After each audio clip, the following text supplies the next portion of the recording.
รายการข่าวนครหลวงเวียงจันทน์รายการข่าวนครหลวงเวียงจันทน์สบายดีท่านผู้ฟังที่เคารพที่นี่สถานีวิทยุกระจายเสียงนครหลวงเวียงจันทน์รายการข่าวนครหลวงเวียงจันทน์ประจำวันศุกร์วันที่17กรกฎาคม2026มีข่าวที่สำคัญต่างๆมานำเสนอต่อบรรดาท่านต่อไปเส้นทางฟังรายละเอียดกองประชุมใหญ่สมาชิกพรรคครั้งที่5ขององค์คณะพรรคคณะกวดการศูนย์กลางพรรคและองค์การกวดการแห่งรัฐวันที่16กรกฎาคม2026กองประชุมใหญ่สมาชิกพรรคครั้งที่5ขององค์คณะพรรคคณะกวดการศูนย์กลางพรรคและองค์การกวดการแห่งรัฐได้ไขขึ้นอย่างเป็นทางการที่สโมสรห้องว่าการศูนย์กลางพรรคโดยให้เกียรติเข้าร่วมของสหายพลเอกวิไลลาคำฟองกรรมการกรมการเมืองศูนย์กลางพรรคผู้ประจำการคณะเลขาธิการศูนย์กลางพรรคเป็นประธานกองประชุมโดยสหายวันไซพงสวรรค์กรรมการกรมการเมืองศูนย์กลางพรรคคณะเลขาธิการศูนย์กลางพรรคเลขาคณะบริหารงานพรรคประธานคณะกวดการศูนย์กลางพรรคประธานองค์การกวดการแห่งรัฐหัวหน้าองค์การต้านการซ่อนราชบังหลวงศูนย์กลางมีบรรดาสหายคณะประจำพรรคกรรมการพรรคบรรดาสหายผู้แทนสมบุญพร้อมด้วยสหายสมาชิกพรรคอาวุโสบำนาญและแขกถึกเชิญเข้าร่วมในกองประชุมสหายวันไซพงสวรรค์ได้มีคำเห็นกล่าวเปิดกองประชุมซึ่งสหายได้กล่าวว่ากองประชุมใหญ่สมาชิกพรรคครั้งที่5ขององค์คณะพรรคคณะกวดการศูนย์กลางพรรคองค์การกวดการแห่งรัฐจะได้ผ่านทางรายงานการเมืองเพื่อสรุปติราคามากผลของการจัดตั้งปฏิบัติมติกองประชุมใหญ่ครั้งที่11ของพรรคก็คือมติกองประชุมใหญ่ครั้งที่4ขององค์คณะพรรคคณะกวดการศูนย์กลางพรรคและองค์การกวดการแห่งรัฐตลอดระยะ5ปีที่ผ่านมาซึ่งเป็นเวียกการสำคัญยุทธศาสตร์ของพรรคและรัฐเฮาและพร้อมทั้งกำหนดทิศทางเวียกการติดตามกวดการพรรคกวดการรัฐและเวียกการสกัดกั้นต้านการซ่อนราชบังหลวงใน5ปีต่อหน้าติดพันกับการพันขยายมติกองประชุมใหญ่ครั้งที่12ของพรรคและโครงการการเมืองฉบับที่3ของพรรคสรุปติราคาการจัดตั้งปฏิบัติแผนพัฒนาเวียกการกวดกาและกำหนดแผนพัฒนาเวียกการกวดกา5ปีต่อหน้า2026-2030สิ่งสำคัญอีกอันหนึ่งและมีลักษณะตัดสินของพรรคเฮากองประชุมใหญ่จะได้ดำเนินการผ่อนบัตรเลือกตั้งเอาคณะบริหารงานพรรคคณะกวดการศูนย์กลางพรรคและองค์การกวดการแห่งรัฐสมัยที่5เพื่อเป็นคันทุงสืบต่อนำพาซี่นำจัดตั้งพันขยายมติกองประชุมใหญ่ครั้งที่12ของพรรคมติกองประชุมใหญ่ครั้งที่5ขององค์คณะพรรคคณะกวดการศูนย์กลางพรรคและมติกองประชุมเวียกการกวดกาทั่วประเทศครั้งที่5ให้ปรากฏผลเป็นจริงจากนั้นสหายสุขคำเพชรเฮืองบุตรศรีกรรมการศูนย์กลางภาครองประธานคณะกวดกาศูนย์กลางภาครองประธานองค์การกวดกาแห่งรัฐได้ผ่านทางรายงานการเมืองของคณะบริหารงานภาคสมัยที่4ขององค์คณะภาคคณะกวดกาศูนย์กลางภาคและองค์การกวดกาแห่งรัฐสหายนางปิ่งคำราชสีมากรรมการศูนย์กลางภาครองประธานคณะกรรมการกวดกาศูนย์กลางภาครองประธานองค์การกวดกาแห่งรัฐได้ผ่านทางบทรายงานการจัดตั้งปฏิบัติแผนพัฒนาเวียกการกวดกา5ปี2021-2025และแผนพัฒนาเวียกการกวดกา5ปีต่อหน้า2026-2030และสหายคำไหลศรีประเสริฐกรรมการศูนย์กลางภาครองเลขาคณะภาครองประธานคณะกวดกาศูนย์กลางภาครองประธานองค์การกวดกาแห่งรัฐผ่านทางบทสำรวจการนำพารวมของคณะภาคสมัยที่4นอกนี้ยังได้รับฟังบทประกอบคำเห็นเกี่ยวกับการสร้างความเข้มแข็งในการติดตามกวดกาภาคบทประกอบคำเห็นเกี่ยวกับการเคลื่อนไหวปฏิบัติเวียกของ3องค์การจัดตั้งมหาชนหลังจากนั้นสหายวิเลวรรณบุตรดาคำกรรมการศูนย์กลางภาครองหัวหน้าคณะจัดตั้งศูนย์กลางภาคได้ผ่านมาตรฐานเงื่อนไขผู้ออกสมัครขับเลือกตั้งคณะบริหารงานภาคคณะกวดกาศูนย์กลางภาคสมัยที่5ผ่านมติตกลงว่าด้วยการอนุมัติรายชื่อบุคลากรออกสมัครเลือกตั้งคณะบริหารงานภาคคณะกวดกาศูนย์กลางภาคสมัยที่5 พร้อมนี้สหายพลเอกวิไลหลาคำฟองก็ได้มีคำเห็นชี้นำต่อกองประชุมซึ่งสหายได้เน้นให้ผู้แทนกองประชุมมีความรับผิดชอบสูงมีหลักมั่นในการค้นคว้าเลือกเฟ้นเอาคณะพรรคสุดใหม่ถือสำคัญด้านโครงประกอบของคณะพรรคสุดใหม่ให้มี3หุ้นคือหุ้นนมหุ้นกลางและหุ้นอาวุโสให้ถือเอาผลประโยชน์ส่วนรวมหลีกเลี่ยงแนวคิดอคติส่วนตัวค้นคว้าพิจารณาอย่างลึกซึ้งจากนั้นสมาชิกพรรคก็ได้ให้สิทธิประชาธิปไตยของตนปอนบัตรเลือกเอาคณะบริหารงานพรรคสุดใหม่บนพื้นฐานหลักการรวมศูนย์ประชาธิปไตยกฎระเบียบของพรรคทั้งถูกต้องสอดคล้องตามมาตรฐานเงื่อนไขที่กำหนดไว้ซึ่งมีผู้ออกสมัครเลือกตั้งทั้งหมด21สหายหญิง3สหายเลือกเอา17สหายแขนงโยธาธิการและขนส่งได้รับการพัฒนาเติบใหญ่เข้มแข็งอย่างต่อเนื่องเนื่องในโอกาสวันสร้างตั้งกระทรวงโยธาธิการและขนส่งครบรอบ75ปี13กรกฎาคม1951 53กรกฎาคม2026ท่านเล็กไหลศรีวิไลรัฐมนตรีกระทรวงโยธาธิการและขนส่งได้ให้สัมภาษณ์เมื่อบ่ดลมานี้ว่ากระทรวงโยธาธิการและขนส่งได้กำหนดเอาวันที่13กรกฎาคม1951เป็นวันสร้างตั้งกระทรวงโดยอิงใส่2เหตุผลหลักคือถือเอาวันเดือนเกิดของประธานสุภาณวงศ์วันที่13กรกฎาคม1909เพื่อเชิดชูเกียรติและสรรเสริญผลงานของเพิ่นในฐานะที่เป็นนักวิศวกรขัวทางผู้ทำอิฐและดีเด่นของลาวถือเอาปี1951เป็นบอนอิงซึ่งติดพันกับการสร้างตั้งแนวลาวอิสระและรัฐบาลลาวต่อต้านที่มีโครงการการเมือง12ข้อโดยข้อที่6ได้กำหนดเกี่ยวกับเวียกการคมนาคมขนส่งไว้อย่างจะแจ้งการกำหนดดังกล่าวได้รับการสนับสนุนจากอดีตการนำและการนำในปัจจุบัน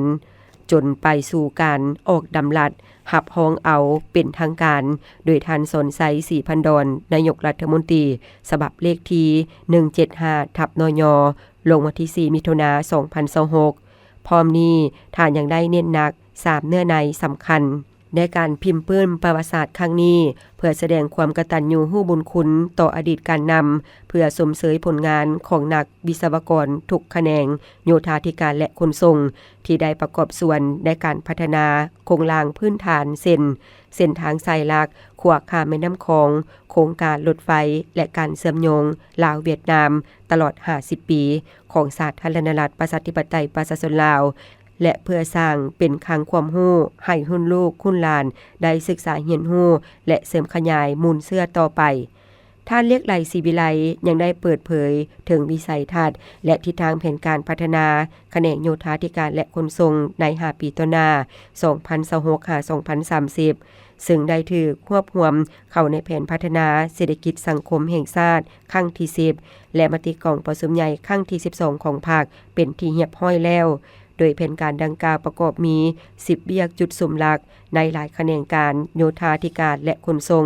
เป็นต้นเวียกการก่อสร้างขัวทางการบินพลเรือนนครหลวงเวียงจันทน์ประเมินการปฏิบัติเวียกการคุ้มครองภัยพิบัติกองประชุมสรุปการจัดตั้งปฏิบัติเวียกการคุ้มครองภัยพิบัติทั่วนครหลวงเวียงจันทน์ประจำปี2025และทิศทางแผนการประจำปี2026จัดขึ้นวันที่15กรกฎาคม2026อยู่ห้องว่าการนครหลวงเวียงจันทน์โดยเป็นประธานของทานศิริราชธงศิลป์ทองเพ็งประธานคณะกรรมการปกครองนครหลวงเวียงจันทน์มีคณะกรรมการคุ้มครองภัยพิบัตินครหลวงเวียงจันทน์และภาคส่วนที่เกี่ยวข้องเข้าร่วมท่านสารพิษสุนวรวงศ์หัวหน้าแผนกแรงงานและสวัสดิการสังคมนครหลวงเวียงจันทน์รองประธานผู้ประจำการคณะกรรมการคุ้มครองภัยพิบัตินครหลวงเวียงจันทน์กล่าวว่าระยะ1ปีผ่านมานครหลวงเวียงจันทน์มีเหตุการณ์ลมพายุพัดน้ำท่วมและไฟไหม้เกิดขึ้น29ครั้งส่งผลกระทบทั้ง9เมืองประชาชนได้รับผลกระทบโดยกง 1,280 ครอบครัวสมาชิกในครอบครัวได้รับผลกระทบ 5,400 กว่าคนเสียชีวิต2คน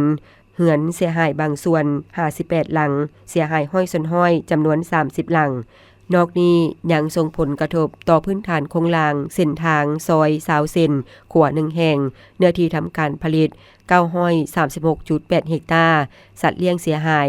2,289,600 ตัวชลประทาน2แห่งโรงเรียน1แห่งวิทย์ไทย600 กว่าหน่วยน้ำสร้างน้ำบาดาล432บ่อรวมมูลค่าเสียหาย40ตื้อ43ล้าน9แสนกว่ากีบซึ่งเหตุการณ์ที่พ้นเด่นแม่นเหตุการณ์พายุมักเห็บตกวันที่22มีนาคม2026อยู่เมืองสีโคตรตะบองและเมืองนาไซทองความเอา18บ้านมีคนบาดเจ็บ9คนและสร้างความเสียหายต่อที่อยู่อาศัยและทรัพย์สินของประชาชน 8,000 กว่าหลังคาเรือนในนี้เมืองสีโคตรตะบอง10บ้านได้รับผลกระทบ 6,500 กว่าหลังคาเรือนเมืองนาไซทอง8บ้านได้รับผลกระทบ 1,500 กว่าหลังคาเรือนซึ่งในจำนวนดังกล่าวรวมมีโรงเรียน11แห่งวัด3แห่งห้องการบ้าน1หลังสุขศาลาบ้าน1หลัง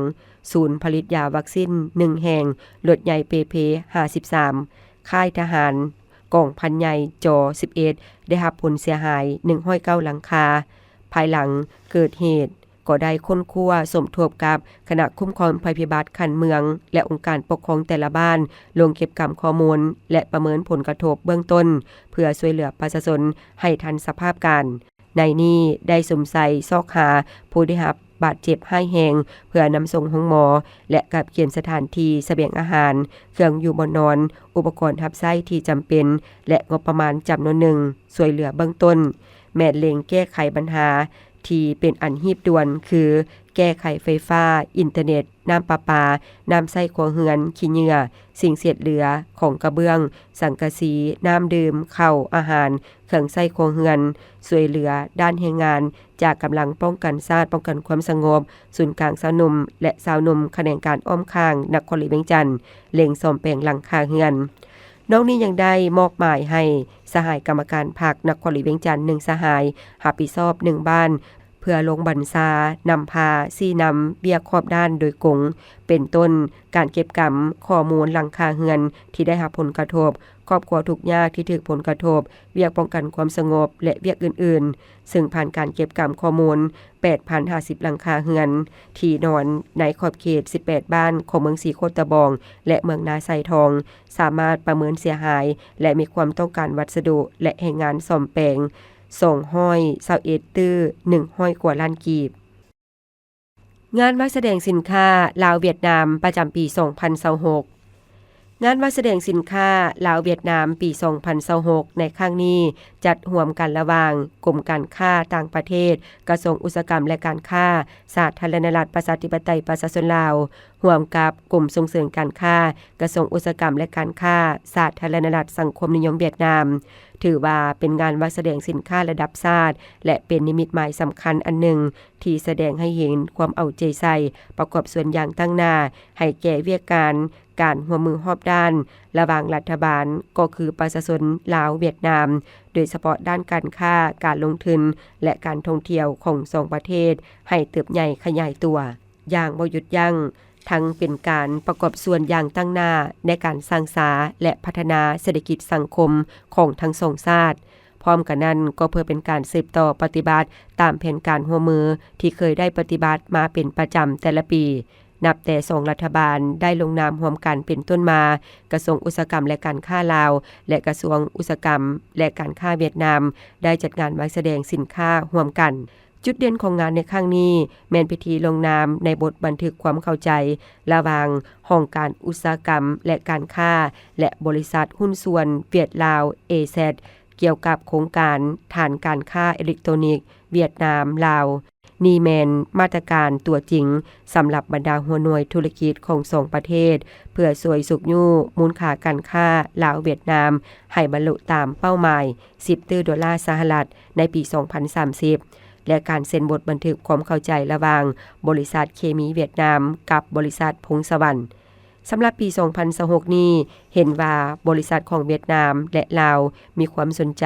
ในการเข้าร่วมงานหลายพอสมควรซึ่งเฮ็ดให้ปริมาตรและความหลากหลายของสินค้าเพิ่มขึ้น มีหัวหน่วยธุรกิจเข้าร่วมงานในครั้งนี้ทั้งหมด250กว่าห้องในนี้มีบริษัทของเวียดนามและลาวเข้าร่วมทั้งหมด140บริษัทประเภทสินค้าที่นำเข้าร่วมงานบางแสดงประกอบมีประเภทสินค้ากสิกรรมปรุงแต่งเครื่องหัตถกรรมแผ่นแพรไหมฝ้ายและเครื่องตัดเย็บอาหารและเครื่องดื่มเครื่องเฟอร์นิเจอร์สินค้าโอดอปเครื่องใช้การแพทย์ธาตุเคมีฝุ่นปุ๋ยการยาเครื่องอุปโภคและบริโภคอื่นๆอีกจำนวนหนึ่งต่อไปเส้นทางฟังข่าวต่างประเทศ6เดือนต้นปีเศรษฐกิจสังคมเวียดนามบรรลุมากผลที่ตั้งหน้า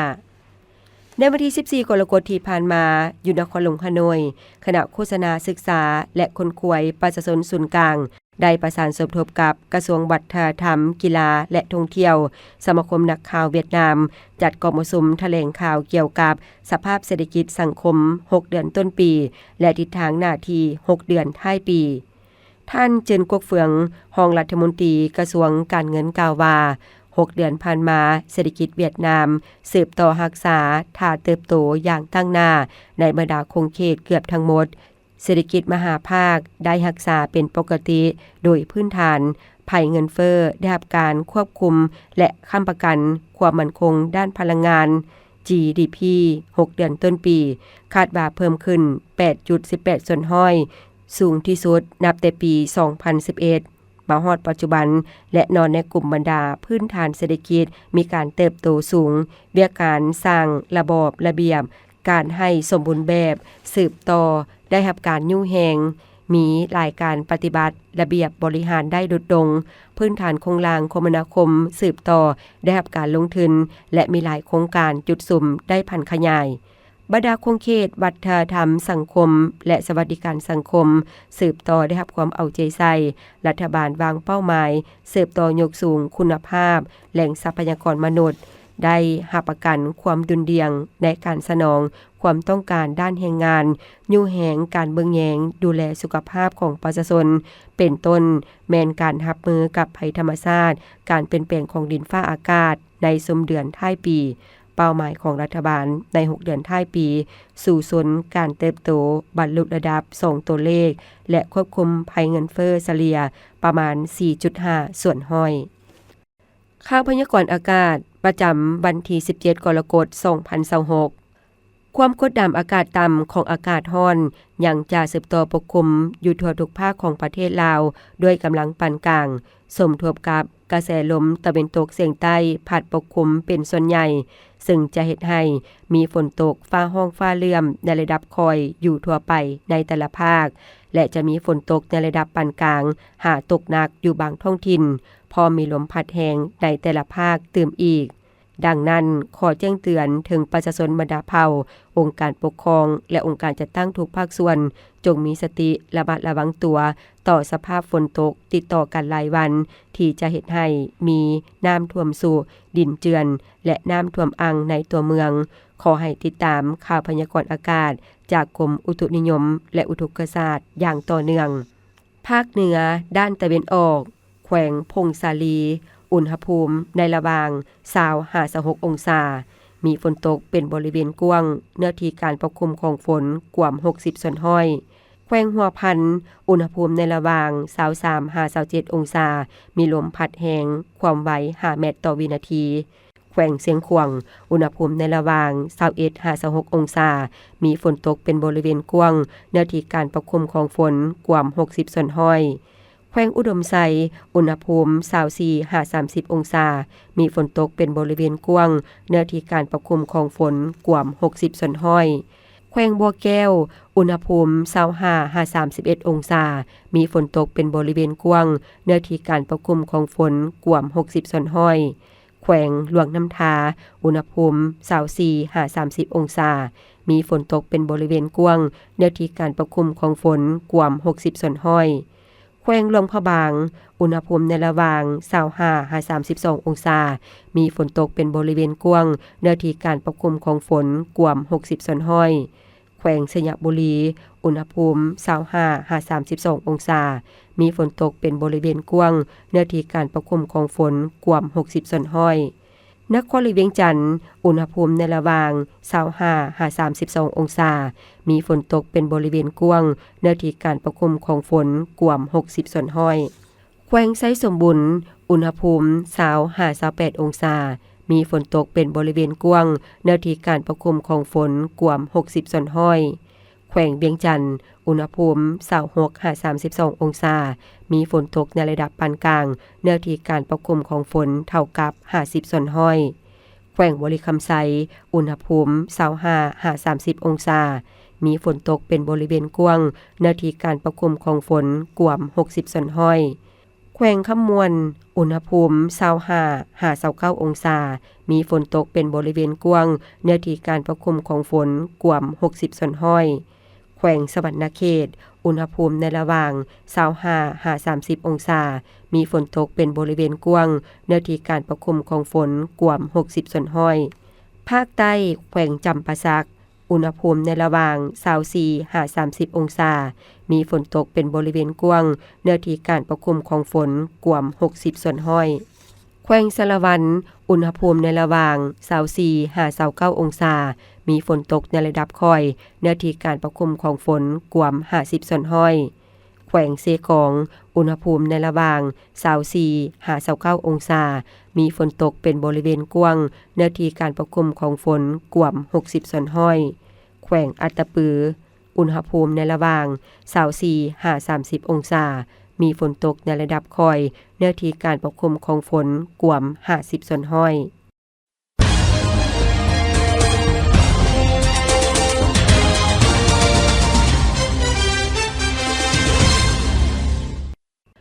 ต่อไปเชิญทานรับฟังบทสมเสยวันสั่งตั้งสหพันธ์แม่หญิงลาวครบรอบ71 ปีอย่างสุดใจก่อนหน้านี้71 ปีคือวันที่20 กรกฎาคม 1955 โดยอิงใส่ความไม่ข้องต้องการของภารกิจต่อสู้กู้ชาติต้านพวกลาเมืองขึ้นและลูกมือพรรคเฮาได้มีมติตกลงสร้างตั้งหน่วยค้นคว้าเวียกงานแม่หญิงซึ่งแม่นต้นกำเนิดขององค์การจัดตั้งสหพันธ์แม่หญิงลาวในปัจจุบันขึ้นอย่างเป็นทางการเพื่อเหตุภาระบทบาทหน้าที่นำพา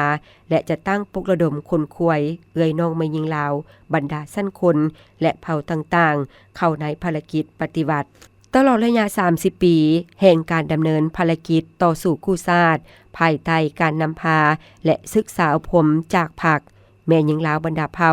ได้ผ่านเส้นทางแห่งการต่อสู้อันองอาจกล้าแกนเต็มไปด้วยความยุ่งยากลำบากและการเสียสละอันใหญ่หลวง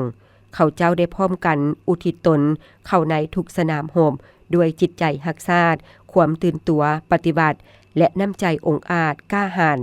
ในนี้เอื้อยน้องแม่หญิงอยู่ในทันแถวกำลังประกอบอาวุธได้สู้รบเคียงบ่าเคียงไหล่กับเพศชายสู้รบด้วยความองอาจกล้าหาญและยอมเสียสละได้ทุกเวลา